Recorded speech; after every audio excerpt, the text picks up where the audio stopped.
This is Stephen Booth with True Crime Report. I am here with Floyd Forsberg. He is the author of The Toughest Prison of All, and he's going to tell you a little bit about what his book is about. Floyd, tell me about your book. Well, the book is a memoir.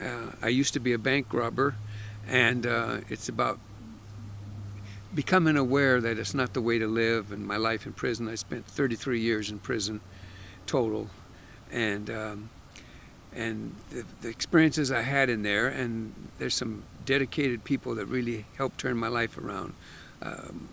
Several, John Akin's was a big one. He was the chief psychologist at the Oregon State Penitentiary, who gave me some insight over the years. I think the first one was I was the captain's clerk, and he used to come in the office a lot. And one day he come in and said, "What'd you think of that firebombing last night? They treat child molesters pretty bad. Come to prison." I said, "I like it." He says, "You like it?" I said, "Yeah, I don't like child molesters. They're like jackals." He says, "Jackals?" I said, "Yeah, you know, like prey on baby monkeys." He says, "Oh, well then," he says, what are con men and forgers and stuff?" I said, "Oh, well, they're kind of sneaky like a Black Panther." He says, "Then what about armed robbers? Not your kind of robberies, the nation's largest bank robbery and Oregon's largest bank robbery, a few of the banks I was involved in."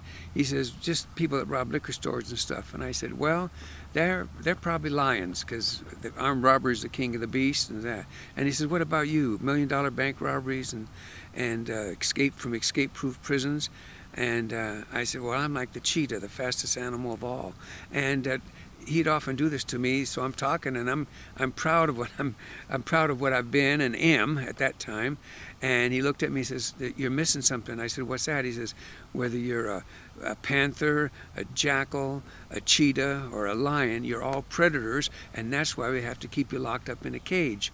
And I had never thought of myself as a predator. Can you believe that? I've been robbing banks and sticking guns in people's faces and things like that. And I kind of visioned myself as a Robin Hood, robbing the rich and giving to the poor. Although when you think about it, not much money went to the poor. So he kind of gave me some insight into that, but it didn't make a big change in my life, because I was doing life in 45 years and was supposed to never get out. So my whole attention was about escaping, planning an escape.